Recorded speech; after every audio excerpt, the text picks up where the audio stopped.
What is up, you Iron Hooligans? And we are back with the fifth and final day of the Demigod Protocol, my Saiyan Warrior leg day. This obviously comes from Dragon Ball Z, which is the most popular and inspiring lifting show of all time.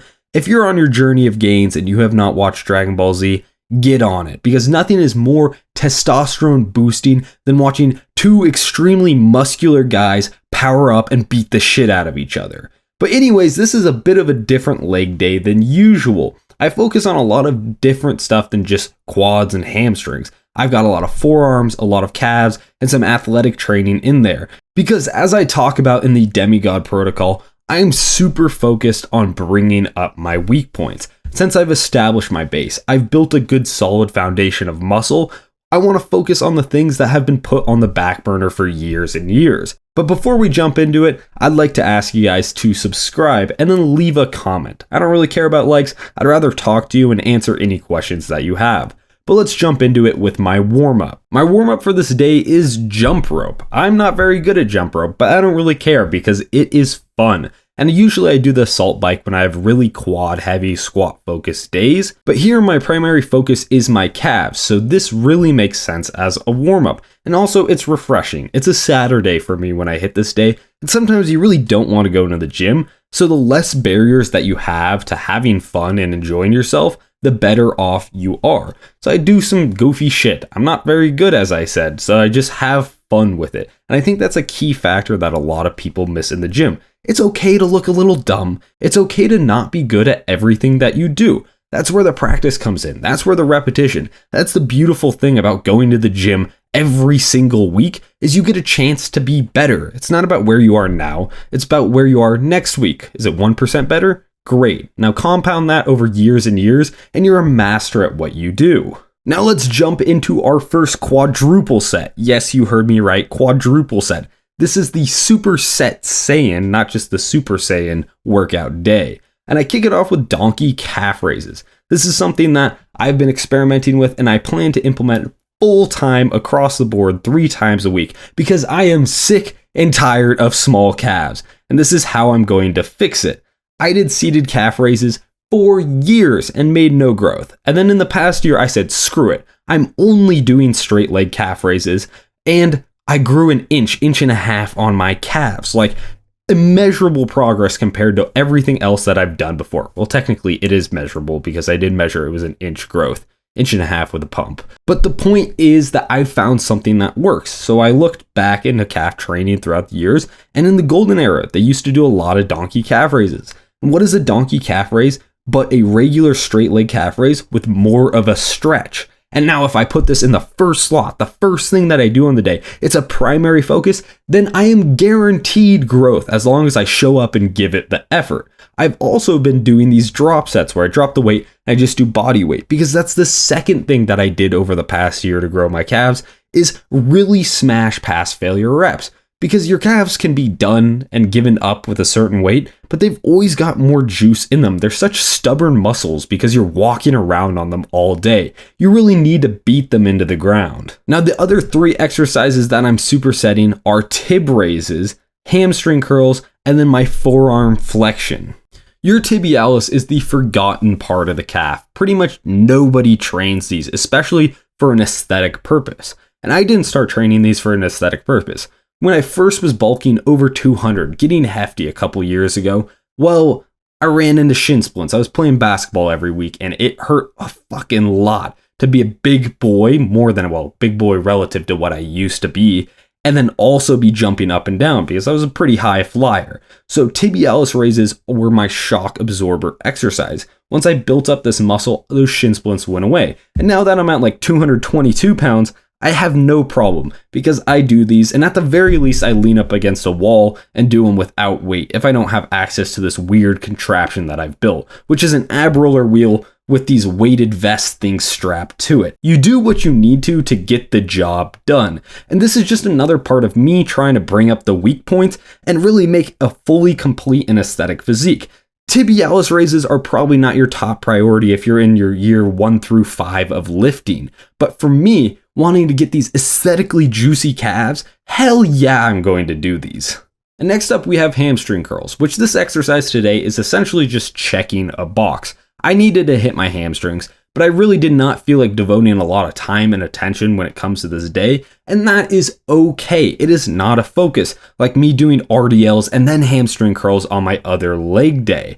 And checking a box and just putting in the requisite volume that you need to either maintain or make slower growth is a great strategy, because you cannot go all out on everything. As much as I try to program that into the Demigod Protocol, sometimes your body just wants to focus on certain things and you just have to check a box instead of making sure everything is getting the utmost volume and is perfectly taken care of. It's a long-term goal approach.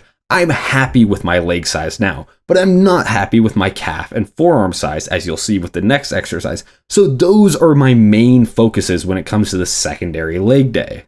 This does not mean I go any less hard. If I have 3 sets of hamstring curls, I smash them. But I'm not doing a heavy RDL that takes a lot out of me and takes away from my other training. I'm doing a still very effective exercise, but with low fatigue. If you want to know more about how I choose my exercises and how exactly to place them, go check out my last video on the top 10 factors I look through when determining what makes a good exercise. And stimulus to fatigue ratio ranked pretty high on that list. But moving on to our next exercise, we have our forearm flexion. And this is kind of a soy T-Rex looking exercise, but it works well and I get a good forearm pump. This is the counterpart exercise to what I do on my other leg day, which is with an easy curl bar on a bench. Now, I don't really give a shit how I look, just as with the jump rope, if I'm getting results and having fun doing it. And I want bigger forearms. I saw Lee Priest with some gigantic forearms in one random ass training video, and I said, it is time. It is time to ascend the physique, because it's one thing to have big shoulders. It's one thing to have big chest. It's one thing to have big arms, big legs, and a six pack. But if you also have jacked forearms and calves, you are unstoppable. You never see somebody with the complete package that's also natural. This is something that also keeps me engaged. Because I haven't trained forearms and calves seriously pretty much in 8 years of lifting, taking the time to do something new, and because of that I make gains at a faster rate, is really engaging to the mental stimulus, because it's a programming concept that I have not used before. And I'm not really worried about doing the best optimal exercises right now, because I'm still experimenting, especially with the forearm training, and making gains because I'm still new to it overall. I've done some in the past couple years, but nothing like a dedicated block of forearm training for months in a peak bulk state. Now for our next triple set, we have leg press, seated calf raises supersetted with donkey calf raises, and then our forearm extension. I also did 3 more sets of Tib Curls, but I'm not going to talk about those a second time. Now, it's weird to see leg press as my 5th exercise in the day. And this isn't just checking a box. As much as it is lower on the priority list, I'm still getting an excellent stimulus here, because I'm choosing to specifically target the lower part of my quads. I've got the cannonball stance, I'm going as deep as possible, I'm pushing my knees forward, and I'm grinding through that target part of the quads. This is because of genetics, or however my muscles lay out, my weaker part of the quads. I have really thick upper thighs, but it tapers down pretty significantly. And I would like some more quads popping out of the shorts if I'm going to put mass anywhere on my legs. And leg press is a great way to do that. Sometimes you really don't want spinal loading and hop under a squat or even a Smith machine squat. So finding a way to still get a good amount of tonnage and a high stimulus through something like a leg press is an alternative route. Albeit I don't like loading up the 100 plates, and those are really annoying to take off after you just slam sets to failure. But you gotta do what you gotta do. My goal here really isn't about putting the maximum amount of mass on my quads. It's more of a whole system stimulus. When you do a squat motion of some sorts, it sends signals throughout your entire body, and it keeps the hypertrophy and the anabolic state of the quads going. So it's something I don't really want to miss out on, but I really don't care about doing it to its fullest potential, because that's the goal of my other leg day, whereas the focus of this one is a little bit different. That doesn't stop me from going hard as hell on these sets, and nothing is more brutal and tiring than a 2 failure or pass failure leg press. I didn't go pass failure on these because I didn't really have anybody to strip the plates for me, but it's something I have done in the past where you have somebody take off the plates and you keep on ripping. that is exhausting. And now I know I was shitting on seated calf raises earlier, but seeing as I'm doing calves 3 times a week with a totality of, 18 sets not including supersets, I thought I should at least do 3 sets of seated calf raises because I am about that holistic body development, and hitting your soleus, even if it doesn't really add to the aesthetics, is super beneficial for athletics, which is something I want to get back into in the future, and right now I'm just maintaining because it's a use it or lose it type of thing with your body. You don't want to become the big stiff bodybuilder that can't run, jump, or swim without tearing something. That is like my worst nightmare of looking like a Greek god and then performing like a grandmother. And of course, this is yet again supersetted with those donkey calf raises. I started using this box once I noticed it was available because I could get even more stretch on my calves. I find it ironic that the science-based community is so gung-ho on the stretch and glazing it whenever possible, but then doesn't talk about it that much with an exercise that it's most useful. I think calf raises is one of the exercises that the stretch is most beneficial on. And so I really do want to emphasize that, especially because of how resistant the calves are just at a baseline. I want to put them in a position that they usually aren't in when I'm just walking around, and that is that deep stretch. And then next up we have our forearm extension, yet again on that same cable station, because on the other days I do it with the bar because it makes easy unloading and loading, and here it makes it easy because I'm jumping around between triple sets and quadruple sets, might as well just stick in the same areas. This is another point of programming I talked about in that last video of the convenience factor. I could probably set up a better exercise for my forearm extensors, but goddamn, if I get a burn, who really gives a shit? I'm still in that period of time where I don't need the perfect programming and exercise selection to make gains for my forearms. It's really about checking the volume again. It's hard not to go hard on this. You know when your failure point is, you know when you're past failure, and you know when you're done. I love exercises that you can just grip it and rip it. There is a fun mental challenge for something like a leg press where you're like, I got one more, and your body's telling you, you don't got one more. But when it comes to something like this, I love it because you can just slot it in anywhere, superset it, and get gains for not a lot of mental energy. That's another balance with stimulus to fatigue that people don't think about is, okay, your body is more tired from this exercise, but how is your mind? How is your focus? Do you have to devote as much attention as you would to something like a squat? Because if you had to do that for every single exercise, your days would be much shorter. That mental fatigue of thinking through an exercise and preparing it takes a toll that a lot of people do not notice. And for our final triple set, we have these forearm twisty flexion thingies. I don't know. I like them and I get a good pump and a good connection. I got to come up with a cool name. Maybe like ball and chain forearm crushers or something. It looks kind of like a mace, or what's it called? Not a mace, fucking flail, a medieval flail. So maybe I'll just swing this around the gym and, oh God, I'm going on a tangent. This is then supersetted with sprints on the automatic treadmill thingy. I don't know, assault mill, that's what it's called. Why am I having trouble with names? And then finally, ab crunches. This final forearm finisher is a luxury that I have when I focus on forearms and calves instead of quads and hamstrings. Because doing 3 forearm exercises on a leg day, not really kind of a leg day at that point, more of a miscellaneous day. But I really do like these, and I need to look more into forearm exercises that can effectively hit all the parts because there's a suspicious amount of muscles in the forearm. I guess that's why our hands are so dexterous. But the function I'm trying to train here is that rotation of the wrist. It's flexing my forearm in a different way than the other 2 exercises that I've done today. I actually really like this as a finisher because it gets a little bit of both parts of the forearm involved that I previously hit, and also it looks fucking cool, and it's kind of like a bicep curl, and doing bicep curls on leg day is like a little treat. It's like ice cream after eating your broccoli. I like broccoli. I don't know why I said that. Ice cream after eating your yams.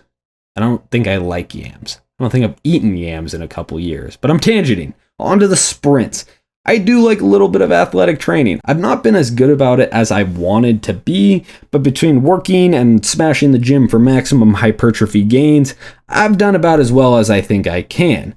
And sprints are fun. Earlier in the summer, when it wasn't pissing rain outside, I was going to the track on my off days and doing some running, And I think it's really good because that's the thing that old people lose is that explosivity, that aggressivity, and they have to move like fragile people. I do not want that. I want to delay that for as long as possible. And if I'm feeling that way at 22 because I'm putting on too much muscle and not moving in an explosive manner, the only fault of that is mine. So I am not going to be responsible for my ass moving like trash. I do prefer running outside because the problem with the treadmill is that you can get to a maximum speed, but the treadmill does not slow down at the same rate that you do. So I kind of have to bail, but I do like practicing deceleration, and that is an integral part of sprinting. And so once the weather gets better, I'll probably find myself outside again because it's also nice to touch some grass and go exercise not under the fluorescent LED lights and look at some nature instead of staring yourself in the mirror and critiquing what you could do better.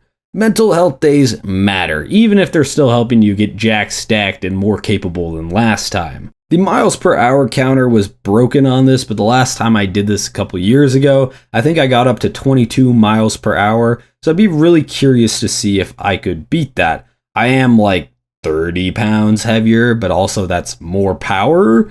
I don't know. I think if I trained the function, I could get faster. I'm really not that big for my height. So in the long-term goals of being jacked as hell and athletic as fuck, I think that I can set some new records for my body. The only thing that I think that probably will suffer a bit is my vertical, which I think peaked when I was like 185 and I smacked my head on the basketball rim. I don't think I'm going to be jumping that high even if I cut down to like 205. I can still jump really high, but that was extremely high and that was extremely shredded and light at that point. Sprints and interval training also help with your lifting. They help toughen up your cardiovascular system to really push those hard sets and have some brutal supersets. These sprints right here aren't too effective because I'm not sprinting that long, but I was more interested in top speed. But hopping on a bike and going as fast as you can for 10, 15-second intervals, and then backing off for a slower pace for another 45 seconds, and then going again is brutal and super effective at making you more effective at your lifting. And then for our final exercise, we have ab crunches. Like the hamstring curls, this is checking the box. I don't really need bigger abs, but it is something I should be training. And this is a plane of motion and movement that is not checked in my regular lifting. So I'm going to do it. I'm going to go as hard as possible, and I'm going to get the results, but not focus too dearly upon it. Anyways, that was my day. This is the Saiyan Warrior, a bit of a different leg day than you'll see across the board. A bit of athleticism, a bit of bringing up those weak points, a bit of building those thunder thighs, and the overall goal of getting jacked, stacked, and capable as possible. I think a lot of people could benefit by having a day where it's not so important to get everything perfect. And also, this is a day that I commonly end up missing probably one every 3 weeks, because I have to travel to places to see girlfriend, to see family, all those things, and it's not that big of a deal when my primary focus is my forearms and calves, and I already hit them 2 other times during the week. Overall, I think having a day that's more focused on fun and experimentation within your program can help out a lot. Not only in acting like a rest day, but still getting more gains, but being refreshing compared to I gotta clock in and I need to push this exercise week after week, even if I've hit a plateau, to break through that and make those gains. That is addicting in its own right, but it can be tiring when you're doing it 4-5 days every week with no break. This is a lot more refreshing, and this keeps me going on those other days because I make gains and I have fun at the same time in a different manner than I have fun on those other days. Anyways, thank you guys for watching. I really appreciate the support on this series, and let me know what other videos you'd like to see next. Subscribe if you enjoyed, and I'm out. Peace.